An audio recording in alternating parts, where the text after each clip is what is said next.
आज संडे है। संडे को मैं संडे टॉक लेके आता हूँ।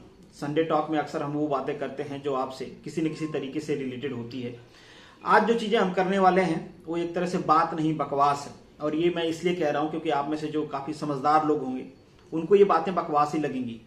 और मुझे ऐसा लगता है कि समझदार लोगों से किसी चीज़ का उम्मीद रखना ही एक तरह से बेईमानी है, क्योंकि हमारे देश में समझदारों की कमी नहीं है, जैसा मेरा एक्सपीरियंस है। और आप भी सोच सकते हो कि अगर समझदारों की कमी होती तो रिसोर्सेज की इतना स्कैरिसिटी में, रिसोर्सेज के अभाव में भी हमारे देश में इतनी बड़ी बड़ी रिसर्च ऑर्गेनाइजेशन डेवलप हुई, तो समझदारों की तो कमी नहीं थी। पर हमारे ऊपर, आपके ऊपर राज कौन कर रहा है? कोई मर्डरर है, कोई रेपिस्ट है, कोई गुंडा है। कौन जिम्मेदार है भाई इसके लिए? हम और आप, हमारे जैसे और आप जैसे समझदार लोग जिम्मेदार हैं इसके लिए। आप सोचोगे कि मैं अचानक से ये सारी बातें क्यों कर रहा हूं, क्या रीजन है? मैं अचानक से नहीं कर रहा हूं। काफी टाइम से, जब से मैंने ट्वीट किया था, आप में से काफी सारे लोग नाराज भी हो गए थे उसके लिए। लोगों को सिक्वेंसली मुझे मैसेज आने लगे थे, बट रिसेंट ये मैसेज बहुत ज्यादा आ रहे हैं। कुछ सिंपल्स आपको स्क्रीन पे अब नजर आ रहा होगा, बहुत ज्यादा सिंपल देने की जरूरत नहीं है।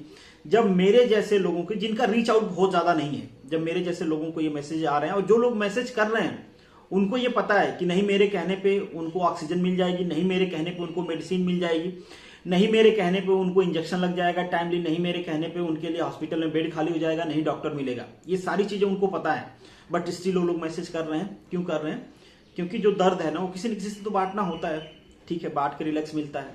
और मेरे जैसे लोग क्या कर सकते हैं? वही झूठी दिलासा। मैं कई सारे डॉक्टर्स की पोस्ट पढ़ा। सारे डॉक्टर्स मतलब कुछ उसमें से लूट भी रहे होंगे जिनसे आपका एक्सपीरियंस खराब होगा, मगर कई सारे डॉक्टर्स का ऐसा एक्सपीरियंस है कि उनको पता है कि ये पेशेंट 2 घंटे में मरने वाला है, 1 घंटे में मरने वाला है, जितना टाइम चल रहा है उतना ही टाइम चल रहा है। बट उनके घर वालों से, उनके गार्जियन से, उस पेशेंट से ये कहना कि नहीं नहीं कुछ नहीं है, ठीक हो रहे हो आप, बच जाओगे, सब सही हो जाएगा। उनको पता है कि ऑक्सीजन सप्लाई नहीं आने वाली, कब आएगी नहीं पता है, बट इसलिए ये कहना कि नहीं नहीं धैर्य रखें आप लोग, जल्दी आ जाएगी। उनको पता है कि मेडिसिन का शॉर्टेज हो चुका है, नहीं मिल रही है मेडिसिन, नहीं मिल रही है, और जो रिक्वायरमेंट्स हैं, डॉक्टर्स नहीं है सफिशियंट। बट सब में उनको यही कहना है, क्योंकि उनकी मजबूरी है, जिस सिस्टम के हिस्सा है वो सिस्टम ऐसे ही चल रहा है। उनको कहना है कि भाई मिल जाएगा, हो जाएगा, जल्दी हो जाएगा। फिर बाद में 2 घंटे बाद ये खबर देना है कि नहीं सॉरी हम नहीं बचा पाए, ये वो फलाना ठिकाना। कौन इसके लिए कौन जिम्मेदार है? आप सोच के देखो। अब हम न्यूज पढ़ रहे हैं तो ये स्टार्ट हो गया है, ब्लेम गेम चालू हो गई है। स्टेट ने सेंटर को ब्लेम किया, सेंटर ने स्टेट को ब्लेम किया, स्टेट अपने लोकल अथॉरिटी को ब्लेम कर देगी, डीएम को ब्लेम कर देगी। डीएम क्या करेगा? पब्लिक को ब्लेम कर देगा। भाई कोई हमारी बात ही नहीं सुन रहा है, क्या होगा? कभी कभी तो मुझे ऐसा लगता है, कभी कभी नहीं हमेशा लगता है कि हम लोगों को जो मिल रहा है ना सिस्टम से, हम इक्वली उसके लिए डिजर्व करते हैं। हमको बिल्कुल कम नहीं मिल रहा है। हम जैसे, आप जैसे जाहिल, गवार, मतलब हम लोग यार ऐसे आदमी हैं कि ये सारी चीजें देखते हुए भी अपने अपने नेताओं के पीछे दुम हिलाते हुए घूमते हैं। मेरा नेता अच्छा है, तेरा वाला आ गया तो ऐसा हो गया, मेरा आता तो पता नहीं क्या कर देता। मतलब आप देख लो, बाकी सारे जगह मास्क लगाने पे फाइन है, बिल्कुल आपको मास्क लगाना चाहिए, ये आपके सिक्योरिटी और सेफ्टी का मैटर है। एक बार आप बीमार पड़ गए, मतलब अगर आप इस बात से खुश हो ना कि आपको अभी कोई प्रॉब्लम नहीं हुई है, तो आप इस खुशी के हकदार तभी तक हो जब तक आप इस चीज के शिकार नहीं हो। बिलीव मी, भगवान न करे ऐसा हो, जब आप शिकार बनोगे ना, कोई पूछने वाला नहीं है। एक बार आप जब सिस्टम में अंदर जाओगे, हो सकता है आपके घर में कोई हो, बट आप जब घर में हो, जब तक आप घर में ठीक हो जा रहे हो तब तक तो आपको कोई फर्क नहीं पड़ने वाला। बट एक बार आपको ऑक्सीजन, मेडिसिन की जरूरत पड़ गई ना, और आपको इस सिस्टम की जरूरत पड़ गई जिसको आपने बनाया, जिसके लिए आप इक्वली नहीं ज्यादा रिस्पॉन्सिबल हो, तो आपको पता चलेगा कि क्या हालात हैं। मैंने आपको स्टार्टिंग में मैसेज दिखाया था कि क्या हालात हैं सिस्टम के।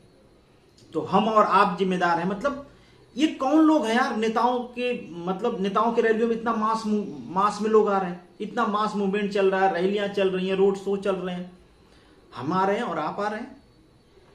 आपको लग रहा होगा नेता भी तो मर रहे हैं, उनको भी तो बीमारी हो जा रही है, वो भी तो मर रहे हैं, हम भी मर रहे हैं, इक्वली हैं। क्या फर्क पड़ता है? भैया फर्क है, समझने की कोशिश करो। एक मौत हो रही है अभाव में और एक मौत हो रही है प्रभाव में। क्या हम जैसे, आप जैसे लोग कभी अपने आप को इस चीज के लिए माफ कर पाएंगे कि हमारा कोई बिलव्ड, हमारा कोई एल्डर या हमसे कोई ओल्डर कोई भी हो, जिसको हम चाहते हैं, अगर वो बीमार पड़े और हम उसको टाइम से दवा नहीं दिला पाए, हम उसको हॉस्पिटल में एडमिट नहीं करवा पाए, डॉक्टर्स की वहां पे कमी थी, हम उसको प्रॉपर इलाज नहीं दे पाए और उसकी डेथ हुई, क्या हम कभी अपने आप को माफ कर पाएंगे? हमें तो यही फीलिंग होगी ना यार, काश ये चीजें टाइम से हो जाती, काश दवा टाइम से मिल जाती, काश ऑक्सीजन सप्लाई रहा होता, काश ये कर लिया होता तो उनको बचा लिया होता। ये होती है अभाव की मौत, और एक है प्रभाव की मौत। वो जो आपके नेता साहब हैं जिनके पीछे पीछे हम और आप दुम हिलाते हैं, मतलब अपने जाहिलियत का परिचय देते हैं, इतना निकम्मापन, पता नहीं मैं क्या कहूं अपने आप को, आपको, हम सभी का वही हालत है। उनके लिए डॉक्टर्स की टीम है, उनके लिए प्री बुक्ड मेडिसिन है, उनके लिए आईसीयू सेंटर है, स्पेशल केयर सेंटर है, 4-4, 5-5 स्पेशलिस्ट लगे हुए हैं। इसके बाद अगर मौत उनकी हो रही है तो अभाव की मौत नहीं है, वो प्रभाव की मौत है। उन्होंने खुद को बचाने के लिए जो बेस्ट हो सकता था वो कर लिया, बट हम और आप नहीं कर पा रहे हैं। मेरा ये वीडियो बनाने का बस इतना सा मतलब है, इतनी सी मीनिंग है कि आप खुद को बचा के रखें। मुझे ऐसा लगता है आप घर के सबसे जिम्मेदार हैं, इसे लाइटली मत लो। लोगों को लग रहा है कि मेरे साथ भाई सिस्टम को रत्ती भर फर्क नहीं पड़ने वाला, तुम बीमार पड़ जाओ, तुम मर जाओ, तुम देख भी रहे होगे। अगर नहीं देख रहे हो तो जाके एक बार देख लो, दिमाग खुल जाएगा। कई सारे डॉक्टर्स के मैंने पोस्ट पढ़ी जिन्होंने कहा कि काश वो चीजें, ये वीडियो जिस तरीके से लोगों की, अब सोच के देखो, किसी का ऑक्सीजन लेवल कम हो गया, उसको ऑक्सीजन सप्लाई चाहिए, नहीं तो वो नहीं जी सकता है। सोच के देखो उसकी मौत कैसे होगी, एक बार इमेजिन करो, 2 मिनट अपनी जो सांसें उसको रोक के देखो। किसी पेरेंट के सामने, किसी बच्चे के सामने, उसकी माँ का, किसी बच्चे के सामने उसके पिता का इस तरीके से ऑक्सीजन की सप्लाई नहीं होना, घुट घुट के मरना, मतलब किस तरीके से झेलेगा वो आदमी? और कौन जिम्मेदार इन सब के लिए यार? हम और आप। मैंने पहले ही कहा ना कि समझदार लोगों से उम्मीद किया ही नहीं जा सकता, क्योंकि समझदार मतलब इतना समझदार तो हैं, वो पढ़ लिख लिए हैं, मतलब इतना जाहिलियत भरी है ना कि वो पॉलिटिक्स में क्या यार पॉलिटिक्स की बातें करते हो, इसमें क्या रखा है, फलाना थे तो ऐसा हो गया, ढिंका थे तो ऐसा हो गया, तुम ऐसी बात करते हो, आगे तो क्या कर लेंगे। मतलब हम लोग ये सोच सोच के इसके बारे में डिस्कशन करना भी बंद कर दिए कि आज ये जो गवार लोग हैं वो सिस्टम चला रहे हैं, और उनको पता है कि समझदार लोग तो इसमें इंटरफेयर करेंगे नहीं। उनको मतलब किससे है? किसी तरीके से खुद से है। जब खुद पे पड़ जाती है, कुछ नहीं होता है, तो बस क्या करेंगे, बड़ी बड़ी पोस्ट लिख देंगे, 2-4 लोग शेयर कर देंगे, 2-4 लोग लाइक कर देंगे, और तो उनसे उनके बस की बात कुछ है ही नहीं, क्योंकि एक्शन तो उनसे कभी लिया ही नहीं जाता।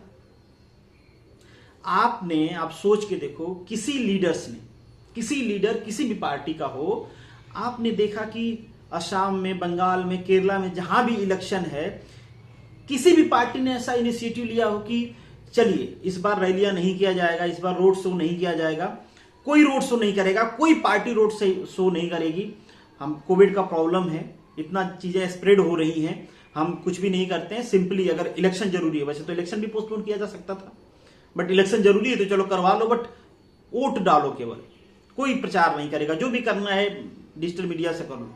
बट किसी नेता ने नहीं किया। क्यों? क्योंकि उनको फर्क नहीं पड़ता, और ये हमको पता है, आपको भी पता है, फिर भी हम आप क्या करेंगे, दुम हिलाते हुए उनके रैलियों में पहुंच जाएंगे। सोच के देखो, आप जिसके सपोर्ट में आप गए हो ना, आप नहीं रहे, आपका परिवार रोड पे बिलखता रहेगा, कोई पूछने वाला नहीं है। जिसके सपोर्ट में गए हो वो भी एक भी दिन दर्द नहीं पूछने आएगा।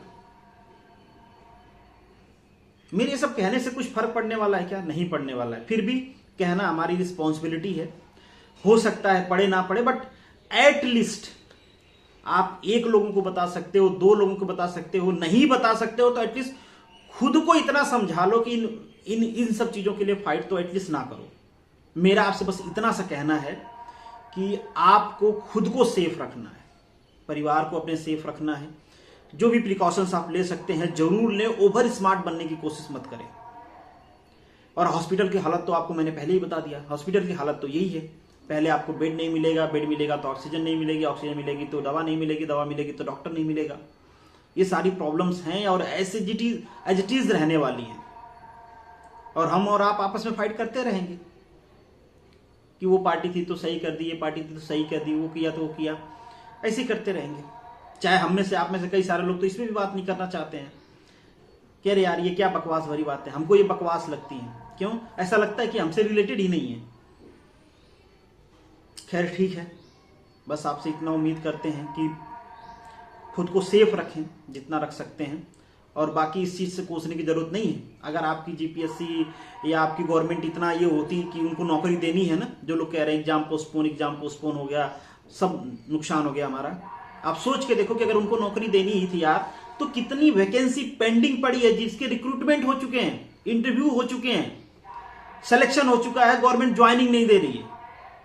अगर इतना ही उनको जॉब देना है तो दे दो ना उनको सारे को जॉब, जरूरत है आज जॉब देने की, नहीं देना। मगर आपको इस बात से परेशानी, एग्जाम पोस्टपोन हो गया, भाई एग्जाम वो करवा देंगे, तुम बीमार पड़ोगे, तुम हॉस्पिटल जाओगे, उनको क्या फर्क पड़ता है, मरो।